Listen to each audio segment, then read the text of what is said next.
ఓం నమో శ్రీ లక్ష్మీ వెంకటేశ్వరాయ శ్రీ మహాగణాధిపతయే నమః. కరారవిందేన పదారవిందం ముఖారవిందే వినివేశయంతం వటస్య పత్రస్య పుటేశయానం బాలం ముకుందం మనసా స్మరామి.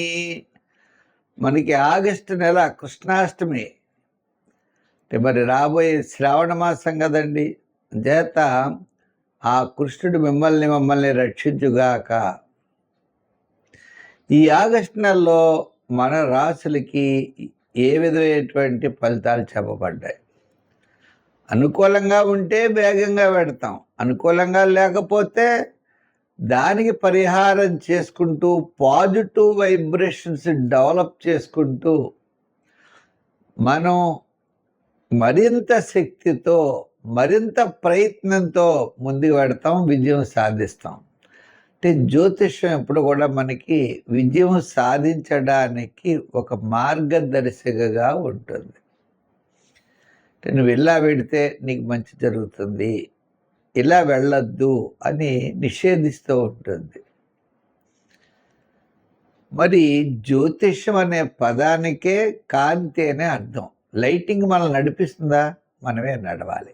ఆ విధంగా మనకి ఆగస్టు నెలలో గ్రహాల యొక్క సంపుటి చాలా అనుకూలంగా ఉన్నది. తద్వారా మన రాశుల ఫలితాలు మనం తెలుసుకుంటూ దానికి సంబంధించినటువంటి సులభమైన పరిహారాలను ఆచరిస్తూ మనోధైర్యంతో, మానసికమైన ధైర్యంతో, ఆత్మస్థైర్యంతో ముందుకు నడుద్దాం. మన రాశి గురించి తప్పకుండా తెలుసుకుందాం. మీనరాశి. ఈ మీనరాశి వారికి ఆగస్టు నెలలో ఆగస్టు 15 నుండి ఆగస్టు నెలాఖరు వరకు ముఖ్యమైన వ్యవహారాలు లాభిస్తాయి. బంధుమిత్రుల యొక్క సహాయ సహకారాలు అనుకూలిస్తాయి. స్థిరాస్తి డెవలప్మెంట్స్ బాగుంటాయి. కుటుంబ ఆర్థిక సంతానపరమైన వ్యవహారాలు ప్రోత్సాహకరంగా ఉంటాయి. శుభరూపమైన పుణ్యరూపమైన కార్యక్రమాల్లో పాల్గొంటారు. ఈ రాశి వారికి విద్యార్థులకి మంచి అవకాశాలు లభిస్తాయి. రాజకీయ నాయకులకు కూడా చాలా అనుకూలంగా ఉంటుంది. వృత్తుల వారికి చాలా ప్రోత్సాహకరంగా ఉంటుంది. మరి ఇలా ఏమిటయా అంటే, విద్యార్థులు ఉన్నారు, ఫ్రీ సీట్ రాదు, డబ్బు కట్టేది వస్తుంది. రాజకీయ నాయకులు ఏ మీటింగ్ పెట్టినా 6 లక్షలు ఖర్చు అవుతుంది రాజకీయ నాయకులకి. వృత్తుల వారు ఉంటారు, ఏ వృత్తి చేద్దాం ఆ వృత్తి చేద్దాం అనుకుంటారు. పని అవుతుంది, కానీ విపరీతమైన వ్యయం జరుగుతుంది. శ్రమ, చికాకు, అసంతృప్తి ఇవన్నీ కూడా ఉంటాయి. వ్యాపారాత్మకంగా మనం చూసినట్లయితే ఆర్థిక లావాదేవీలు బాగా ఎక్కువ, బిజినెస్ ఎక్కువ, వ్యాపారం జరుగుతుంది, కానీ లాభాలు కనపడవు. మనం ఇవ్వాల్సింది కనపడుతూ ఉంటుంది. శ్రమ, చికాకు, డబ్బు అడ్జస్ట్ ఎలా చేయాలో తెలియదు. నూతనమైనటువంటి వ్యాపార ప్రయత్నాలు, పెట్టుబడులు మాత్రం చేయకూడదు. నిదానంగా ఉండడం మంచిది. శ్రమకు తగినటువంటి ఫలితాలు రావడం చాలా కష్టపడాలి. అంటే ఈజీ మనీ అయితే రాదు, శ్రమతో కూడిన మనీ మాత్రమే వస్తుంది. అది ఈ రాశి వారికి. మనం ఏదో 10 మందికి ఏదో రూపాయి పెడితే పావలా రావచ్చు, మనం రూపాయి పెడితే 5 పైసలు రావడం కష్టమైపోతుంది.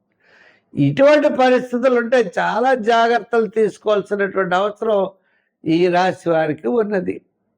వృత్తుల్లో, వ్యాపారపరంగా, అలాగనే చిన్న చిన్న వ్యవహారాల్లో జాగ్రత్తలు తీసుకోవాలి. హాబీలుగా పనిచేయదు, మధ్యవర్తిత్వానికి పనికిరాదు. ఎవరికో మనం హెల్ప్ చేద్దాం అనుకుంటే మనమే ఇబ్బందులు పడతాం. ఇటువంటి విషయాలన్నీ జాగ్రత్తలు చూసుకోవాలి.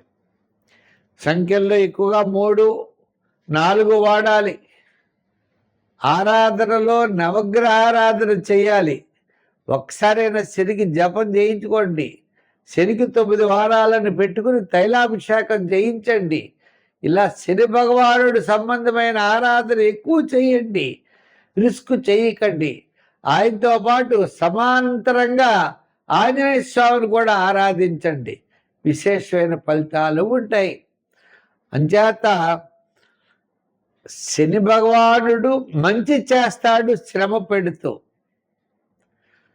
అంటే క్లారిటీని ఎప్పుడు కూడా మనలో ఉన్నటువంటి నిజాయితీని బయటికి తీస్తాడు. అంతే తప్ప ఆయన వల్ల ఇబ్బంది అయితే మాత్రం జరగదు.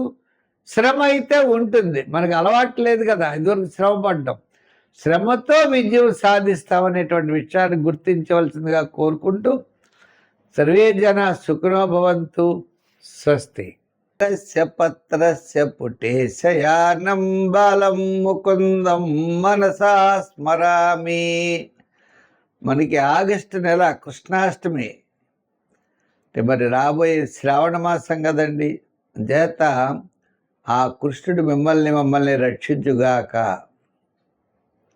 ఈ ఆగస్టు నెలలో మన రాశులకి ఏ విధమైనటువంటి ఫలితాలు చెప్పబడ్డాయి? అనుకూలంగా ఉంటే వేగంగా పెడతాం, అనుకూలంగా లేకపోతే దానికి పరిహారం చేసుకుంటూ పాజిటివ్ వైబ్రేషన్స్ డెవలప్ చేసుకుంటూ మనం మరింత శక్తితో మరింత ప్రయత్నంతో ముందుకు పెడతాం, విజయం సాధిస్తాం. అంటే జ్యోతిష్యం ఎప్పుడు కూడా మనకి విజయం సాధించడానికి ఒక మార్గదర్శకగా ఉంటుంది. నువ్వు ఇలా వెడితే నీకు మంచి జరుగుతుంది, ఇలా వెళ్ళొద్దు అని నిషేధిస్తూ ఉంటుంది. మరి జ్యోతిష్యం అనే పదానికే కాంతి అనే అర్థం. లైటింగ్ మనల్ని నడిపిస్తుందా? మనమే నడవాలి. ఆ విధంగా మనకి ఆగస్టు నెలలో గ్రహాల యొక్క సంపుటి చాలా అనుకూలంగా ఉన్నది.